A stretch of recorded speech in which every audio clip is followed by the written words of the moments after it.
રાગરાજ 2.0 સાથે 4 જુલાઈએ ઇન્ફોસિટી ક્લબમાં ગાંધીનગર ગુંજશે ગુજરાતી લોકસંગીતનો નવો સૂર. ગાંધીનગરના ઇન્ફોસિટી ક્લબ ખાતે આજે યોજાયેલી પ્રેસ કોન્ફરન્સમાં લોકગાયક રાજ ગઢવીના ભવ્ય લાઇવ કોન્સર્ટ રાગરાજ 2.0 અંગે મહત્વપૂર્ણ માહિતી આપવામાં આવી.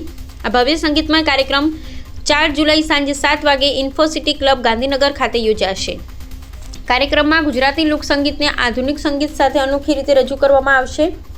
આ પ્રસંગે આયોજકોએ જણાવ્યું કે રાગરાજ 2.0માં આ વખતે દર્શકો માટે એક ખાસ નવી સરપ્રાઇઝ લોકગીતની રજૂઆત કરવામાં આવશે, જે કાર્યક્રમનું મુખ્ય આકર્ષણ બનશે. સાથે જ યુવા પેઢી માટે ગુજરાતની લોકસંગીતમાં એક નવા અધ્યાયની શરૂઆત કરવાનો પણ પ્રયાસ કરવામાં આવી રહ્યો છે. આ કોન્સર્ટનું પ્લાનિંગ સન ઓફ જમાદાર ઇવેન્ટ્સ કંપની દ્વારા કરવામાં આવી રહ્યું છે. આ ઇવેન્ટ રિઝ્ય ઇવેન્ટ્સ દ્વારા ઓર્ગેનાઇઝ કરવામાં આવી રહી છે. રાજ ગઢવીએ જણાવ્યું કે ગુજરાતી લોકસંગીતને વૈશ્વિક સ્તરે નવી ઓળખ અપાવવાના ઉદ્દેશ્ય સાથે આ કોન્સર્ટનું આયોજન કરવામાં આવ્યું છે. પરંપરાગત લોકસંગીતનું આધુનિક સંગીતના રંગ સાથે રજૂ કરી દરેક વયના સંગીત પ્રેમીઓને એક યાદગાર અનુભવ આપવાનો પ્રયાસ કરવામાં આવશે. હરે કૃષ્ણ જોયા ના કોટ સૈયાર હાલો ને મારે માધવ મળવાના મોહ સૈયાર હાલો ને મારે કાનો જોયા ના કોટ સૈયાર હાલો ને શ્રાવણ કિરી 8 મે જન્મ્યા જાદવરાય ઉકુડ કેરે ગામડે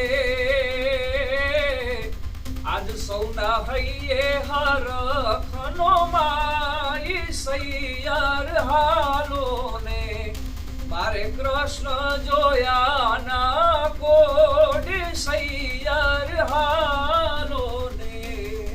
જી 4 જુલાઈ ના ગાંધીનગરમાં પ્રથમ વખત રિજય ઇવેન્ટ દ્વારા ખૂબ સુંદર મજાનું કોન્સર્ટનું આયોજન કરવામાં આવ્યું છે. આ માત્ર કોન્સર્ટ નથી, પણ આપણી લોક સંસ્કૃતિને જાળવી રાખવાનો એક ખૂબ સુંદર મજાનો અનોખો પ્રયાસ છે, જેમાં લોકગીતો, માતાજીના ભાવ તથા આપણને લોક સંસ્કૃતિને શોભે એવા ઘણા બધા ગીતો આવી રહ્યા છે. અને એક પ્રકારનું આપણી લોક સંગીતને શોભે એવા માતાજીના ભાવ લઈ લો, લોકગીતો લઈ લો, પછી દુહાછંદ લઈ લો, એવો બધો આનંદ કરવા માટે અમે આવી રહ્યા છીએ મારી સમગ્ર ટીમ સાથે 4 જુલાઈના રોજ ઇન્ફોસિટી ક્લબ એન્ડ રિસોર્ટમાં. તો આપ સર્વને આવવા માટે ભાવભર્યું આમંત્રણ છે. ખૂબ સુંદર મજાનું આયોજન છે. થોડી ઘણી ટિકિટ્સો બધી છે, તો આપ જલ્દીથી જલ્દી આવજો. આ આયોજનમાં, આ કોન્સર્ટમાં ખૂબ સુંદર મજાની બધી વ્યવસ્થા કરવામાં આવી છે. ખાણીપીણીથી લઈને, મહિલા સુરક્ષાથી લઈને, પાર્કિંગથી લઈને, આ ફેનપીટથી લઈને, ગોલ્ડનથી લઈને, પ્લેટિનિયમથી બધી ખૂબ સુંદર મજાનું આયોજન રિજય ઇવેન્ટ્સ દ્વારા કરવામાં આવી છે. લોકસંગીતનું આયોજન છે અને કેવા સોંગ તમે ગાવાના? જી, જે સોંગ, જે આપણા ભજનો છે, જે પબ્લિકને અતિ પ્રિય છે, એમાં કંઈક નવીન આવી રહ્યું છે. એમાં કંઈક અમે આપ સર્વને સારું દેવાનો પ્રયાસ કરી રહ્યા છીએ. જી, એ તો મારું કહેવાનું એમ છે કે એ સરપ્રાઈઝ છે.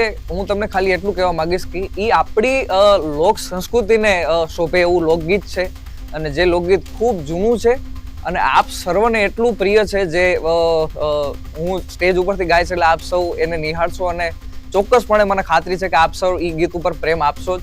અને સરપ્રાઈઝ એટલે રાખું છું કે ત્યારે જે આનંદ હોય છે એ એક અલગ મને જોવા મળશે, મારો એક્સપિરિયન્સ એ અલગ રહેશે, તેટલા માટે હું એ સરપ્રાઈઝ જ રાખું છું. પણ જે આપે કીધું એમ ફેમસ સોંગ છે, એની એક કડી હું સંભળાવી દઉં. હો અણિયાળી આંખ યાદ આવતી જી રે, ઈ અણિયાળી આંખ યાદ આવતી જી રે, દલડે લાગી છે આગ હો જી રે, આવું છું મળવા તારે કાજ, એ તે વાલમિયા વધાવજો, નણદલ ના વીર વિના એકલા હો જી રે, નણદલ ના વીર વિના એકલા જી રે. જી, ગાંધીનગર અમદાવાદ છે એટલે હું કાંઈ ગણતરી તો ન કરી શકું, કારણ કે અમદાવાદ ને ગાંધીનગર જે છે એ આપણી આ ધરોહરને જળાવવા માટે ખૂબ એક્સાઇટમેન્ટ હોય છે હરેક કાર્યક્રમમાં. એટલે કોન્સર્ટમાં હું આશા રાખું છું કે બધું માનો મેરામણ આવશે અને આનંદ લૂટી જશે. ઓકે, મારું નામ પટેલ અજય છે, રિજય ઇવેન્ટનો ફાઉન્ડર. એટલે આયોજન કઈ રીતનું છે, કેટલી ક્રાઉડ કેપેસિટી, સેફ્ટીની શું વ્યવસ્થા રહેશે, ખાસ કરીને મહિલાઓ માટે? મહિલાઓ માટે આપણે લેડી બાઉન્સર જે દર વખતે આપણે દરેક ઇવેન્ટમાં બધા હાજરી હોય છે, બરાબર.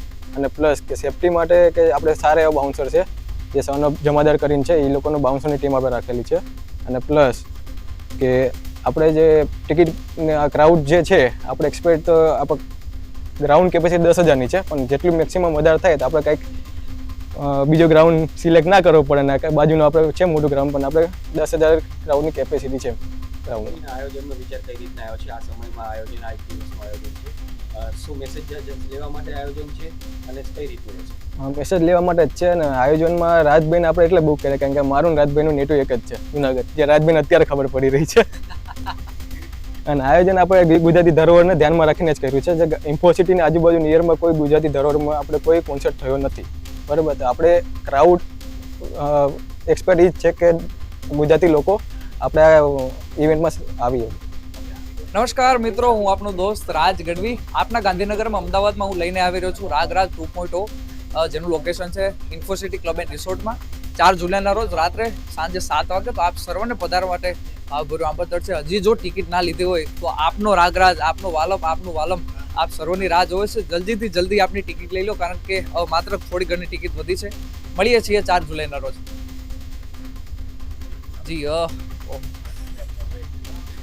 એ માતું 14 ભુવન મારેતી, એ ઊંડણમાં ભૂલેતી, છોરુડા ને ખમા કેતી, મારી મોગલ માળી, લળી લળી પાય લાગુ, એ દયાળી દયા માગુ, મારી મોગલ માળી.